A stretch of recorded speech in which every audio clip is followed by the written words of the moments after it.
The most important teaching in the Bhagavad Gita that runs through it, it's will be mentioned in almost every chapter, is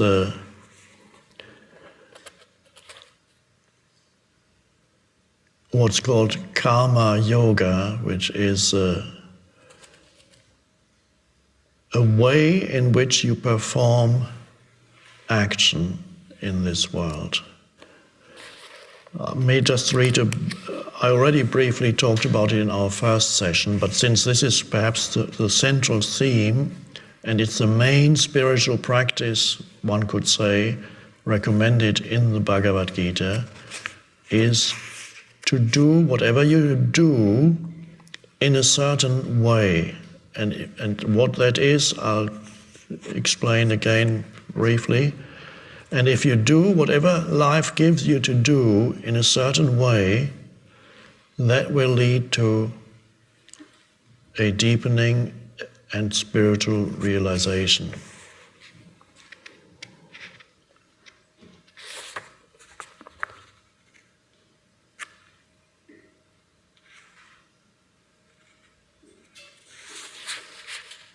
And that can be really, you can summarize that as in the words of the Bhagavad Gita, do not be attached to the fruit of your action,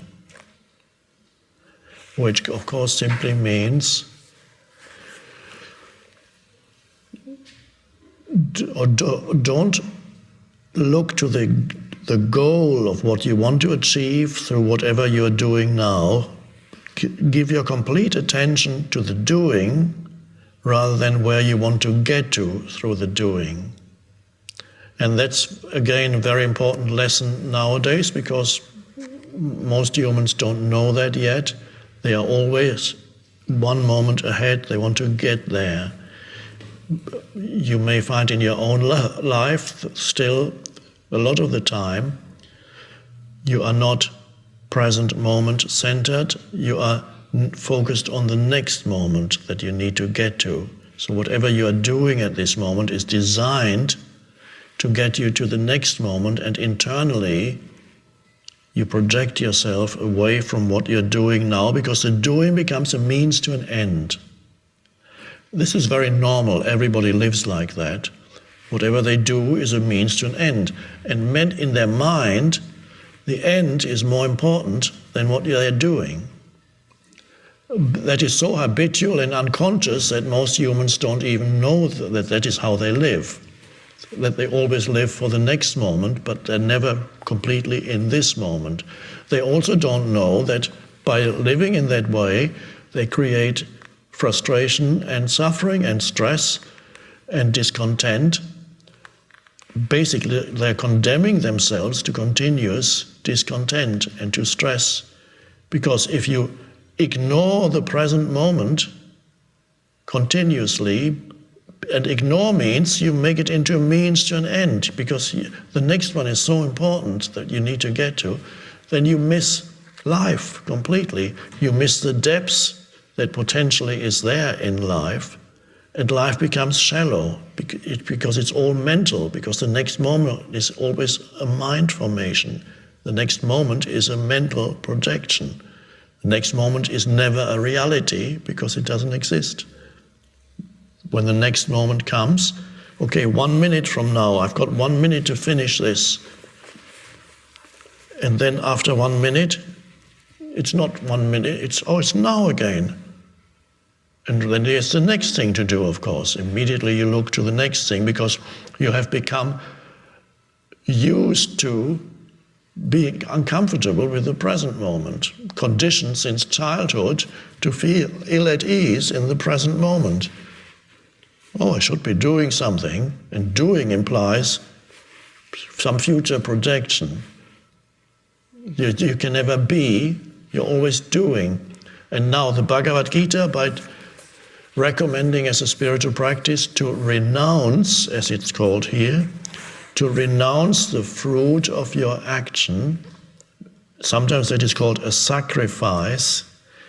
And what is really, in this ancient terminology, what it's, to put this into modern terminology, is really designed telling you to pay attention to what you are doing in this moment and make this moment the primary focus of your life, whatever you're doing at this moment, and the secondary focus is what you want to achieve through whatever you're doing. So, and that is called a sacrifice. One could say you sacrifice the future. If you renounce the fruit, it says if you renounce the fruit, a different energy flows into what you do, and then many helpful factors come in. And that is the truth. And it's a new way of living, where you actually, whatever you're doing now, you give it your complete attention. This is more important than what I want to achieve through it. Yes, I know what I want to achieve through it, but since there's only ever the present moment and nothing else, surely this must be important than the projected future moment. And then you can give your fullest attention to the doing and not to the desired outcome. And also then you are not dependent for your sense of fulfillment on the way things turn out. Because if you're dependent for your sense of fulfillment on the way things turn out, quite often you will become frustrated because they may not turn out the way you want them to turn out. And the more dependent you become on the way things are going to turn out, the more likely it is that they're not going to turn out the way you want them to turn out, because there's fear in you. And when you need things to be in a certain way, there's already fear in you. So the fear flows into what you do and contaminates what you're doing now. The quality of your doing is contaminated by fear. And so the very thing that you were dependent on is less likely to happen, because by the quality of your doing diminishes. In other words, you are less conscious in the way in which you act. The less consciousness flows into the way in which you act, the less likely it is that the outcome is going to be productive and satisfying. So the more you depend on a satisfying outcome internally for your well-being and sense of identity or sense of worthiness or whatever it may be, the more you depend on the desired outcome, the more likely it is that you're not going to get it. It'll fail in some way. And that makes life very frustrating. But if your sense of fulfillment is derived from the doing itself, the outcome is secondary. You no longer need it to make you feel fulfilled. The fulfilling thing is what you're doing now, the attention behind it, the consciousness behind the doing.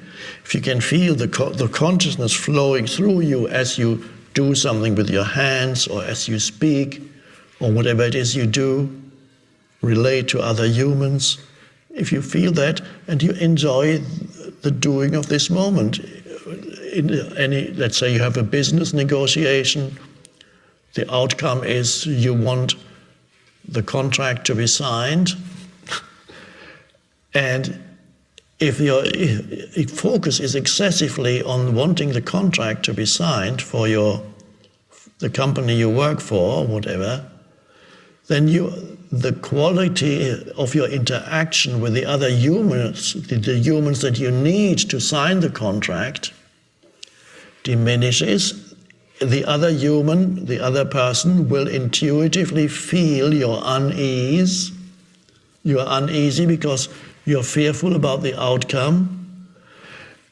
So will also intuitively feel that you are not truly relating to him or her as a human being. You are making him or her a means to an end unconsciously because you want them to sign the contract. Now the people that you're dealing with, they don't know these things consciously that I just mentioned, but they can feel that. And they will feel,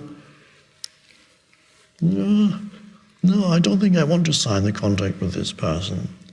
It doesn't feel quite right. Even whatever, or something will come in, they'll verbalize it in some way. No, it doesn't feel right. Or they bring up some obstacle and magnify it and say, no, I can't do that. And then you have the alternative, somebody who doesn't need the outcome, but who gives his or her complete attention to the other person and actually enjoys the negotiation, the talking, enjoys not just the words that are being spoken, but enjoys the presence of the other human being there behind the words. But you can only enjoy the presence of the other human being if you can enjoy your own presence beyond the mental constructs, in touch with yourself. So there comes a sense of goodness and rightness in the present moment of being with this other human. So you acknowledge their being. You're not using them as a means to an end. Primarily, yes, it would still be nice if they signed the contract, you know that, but that is not your primary focus anymore. And if they don't sign it, you're not suddenly turning hostile. As in the business world, often you find if you don't do what they want you to do, they become hostile. Or they walk away, immediately lose interest in you. You haven't signed the deal. And that's quite normal. The people who are most effective and successful actually are people who, perhaps without even knowing it, perhaps because they have good karma, as the Bhagavad Gita would say, they live in this way. They like every moment of interacting with you. If you are the client, they love interacting. They love that present moment. They don't transform the present moment into some means to a future end. And this teaching about renouncing the fruit of your action is the primary teaching of the Bhagavad Gita, which is 2,000 or 3,000 years old. And still, most humans haven't learned that lesson.